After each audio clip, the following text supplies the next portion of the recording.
Welcome ladies and gentlemen to yet another brand new Game Zone column, Tate's XBLA Corner. I'm Game Zone contributor Tate Steinlogging. Every 2 weeks I'll be diving full throttle into the latest Xbox Live Arcade and Xbox Live Indie games, letting you know if they're worth the points or if you should merely pass. Headlining XBLA this week is the Find It, Rob It, and Keep It title, Dollar Dash. The game pits you and 3 other competitors against one another as you attempt to rob cash strewn about and get it back to your getaway truck. It's not as simple as point A to point B gameplay though. Oh no, you'll have to escape and dodge enemy attacks including bear traps, bombs, and even speeding trucks while you frantically bid at looting the most cash before time runs out. For 800 Microsoft points, Dollar Dash may be squeezing your money as it only comes with 3 modes, but if you're into classic arcade action, it's what we like to call pleasurable eye candy that would be a worthy addition to anyone's live collection. Though Dollar Dash is the most notable release this week, my favorite is none other than Bittrips Run 2. This adorable auto-running rhythm music platformer is not only a reminder of why I fell in love with sound shapes of the original Runner, it's a game chock full of content including 125 increasingly challenging levels and 5 death-defying boss battles within a beautifully artistic world that's deceivingly filled with platforming terror. It's also a title with a varying soundtrack that crescendos and decrescendos with every epic checkpoint. And oh, for you competitive folk, there's an online leaderboard to showcase your talents against the live community. Overall, for 1200 Microsoft points, you're not one to miss out on Runner 2. Lastly, on the XBLA side of things is Phantom Breaker Battlegrounds, a spin-off to the Phantom Breaker fighting game. Created primarily for cooperative play, Battlegrounds offers a hefty amount of single-player content for the price of 800 Microsoft points.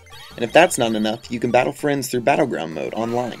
My only issue with the game is that there's so much going on screen, even when only playing alone, that the gameplay becomes a clutter mess, but overall, fans with ties to the Phantom Breaker franchise will definitely want to check this title out. Moving on to the indie game side of things, we have Chrono, available for 80 Microsoft points. At first glance, you may mistake this colorful title to be Tetris, and while there's some certain similarities, this experience is much more brain challenging. In a nutshell, you must stop the number tower from reaching the top by adding up individual blocks to the amount ordered, which brings down the tower row by row. So yeah, a major Tetris feel. It's fun and it'll certainly pass some time. Don't be afraid to download this one. Bulkhead is our lone indie first-person shooter on the marketplace this week, and I'll be straightforward with you when I tell you that you should not, and I mean not, waste 80 Microsoft points on this game.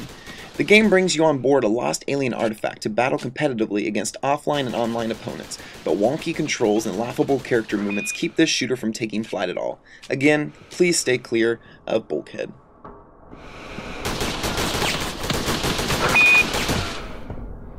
Speaking of indie games that shouldn't be downloaded, Investigate This Scarecrow is now available for 240 Microsoft points. Basically, a scarecrow is haunting a woman outside her farm and your investigative team is sent out to figure out what's going on in your first big case. However, with no character dialogue and little gameplay to actually dive into, there's no reason for you to dish out the points for this one. But let's continue with this week's worst game, Wright Brothers' Mysteries. The title gives it away, but it's a mystery game that's dreadful at best. Characters' voices sound like a mix between a generic school nerd and Microsoft Sam, while gameplay, well, let's just say that's not exactly what I would deem it to be. I'm not attempting to put down the developer's work, but no one in their right mind should pay 80 Microsoft points for this one. You should go ahead and definitely stick clear of Wright Brothers' Mysteries. Really? What is it? I have an idea. Running alongside Runner 2 in the marketplace this week is Mythos Castle. It's a functional platformer that actually has a substantial amount of promise, but doesn't quite deliver where you'd expect a platformer to.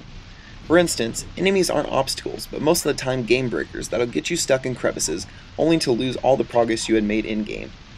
Nevertheless, at 80 Microsoft points, it's a toss-up, as there's actually a hefty amount of gameplay to be found. But if you have the opportunity to download Bittrips Run 2, definitely go ahead and go that route. If you're looking for an indie game to pass some time, Marvel Masters The Pit may be your gem.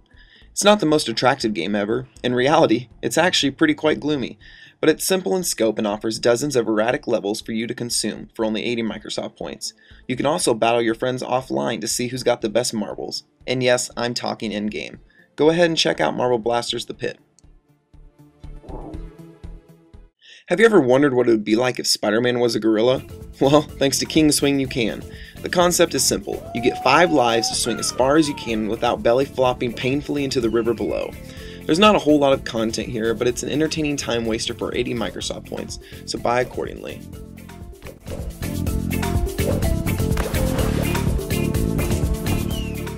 Up next, I'm going to combine two games that draw parallels to Galactica, including in one of its names, Galactic Fortress and Chrono Blast. In the former, you can pick between 5 unique classes that fit certain playstyles and attempt to take down enemy ships to, judging by its cover, save the 2D brunette babe. If you're into spaceship shooters at 80 Microsoft points, Galactic Fortress may be one to check out. On the other hand, Chrono Blast is a must-have at 80 Microsoft points, as it's an up-in-your-face type experience that's constant confrontation, as there's tons of bullets and tons of deaths to be ensured. If you want to check out either of these games, 80 Microsoft points sure is the best thing to do in this situation.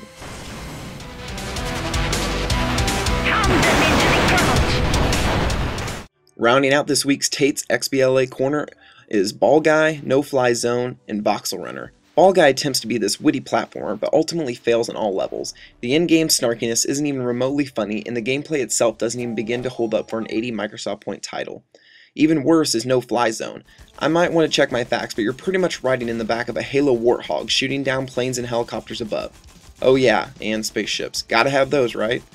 Please go ahead and skip No Fly Zone. And last but not least is Voxel Runner. The game itself is actually quite good for an 80 Microsoft point game, nonetheless. However, it's shadowed again by Runner 2 and its success this week. But if you're looking for a cheap platformer that'll challenge you more than it'll entertain you, then Voxel Run is your game on all levels.